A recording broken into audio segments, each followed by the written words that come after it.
Сізге жалынды сәлем. Мен нөмір 3 Абай Құнанбаев атындағы орта мектебінің 6 А сынып білім алушысы Тілеухан Айша Нариман қызымын. Қазір мен сіздерге толағай атты ертегі туралы айтып беремін. Менің түсінгенім бойынша бала қандай болмасын, ол ерекше болады. Өмірде Санжар атты адам өмір сүріпті. Одан астам мерген адам болмапты. Үйіне олжалы болып келе жатқан кезде алдынан кішкентай бала жүгіріп келіп, сенші, сіз ұлды болдыңыз деп қуантып жіберіпті. Қолындағы еңлікті тастай сала үйіне қарай жүгіріп кетіпті.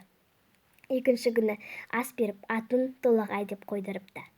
Көп жылдар өтеді, Толағай өседі. Ешкім еленбеген күшті Толағай еленеді. Бір күні әкесімен бірге аң аулауға шыққан кезде қырдың жанында тұрып екі атты құладады екен. Жолда шаршаған олар көлдің жағасына барып демалыпты. Шөптердің арасынан жолбарыс шығып, Санжардың үстіне құлайды екен.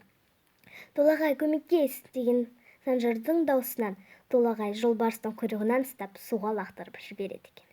Әкесіне қарап, әке, мынау не деген үлкен мысық? Суық суда шомылып жүрген деп күледі екен. Мойындарына атты байлап, қайтадан үйлеріне барады екен. Қайтадан көп жылдар өтеді, Толағай ер жетеді. Ауылдарында ашаршылық пайда болып, су кеуіп кетеді екен.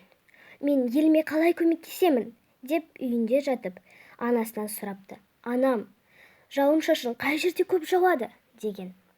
Ана қырдың артында тау бар екен. Сол жерде жауын-шашын көп жауады екен деді. Заттарын жинап, сол тауға барады. Тауды көтеріп, ауылына жеткіземін деген оймен барады екен.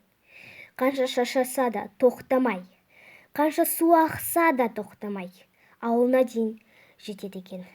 Аяғында бір суырды көріп, шалынып құлайды екен. Сөйтіп таудың астында қалады екен. Елінің аманшылығын, елдің бақытын көрмеген Толағай таудың астында қалады екен. Міне, осылай ертегі пайда болыпты. Сіздермен болған Тілеухан Айша. Сау болыңыздар.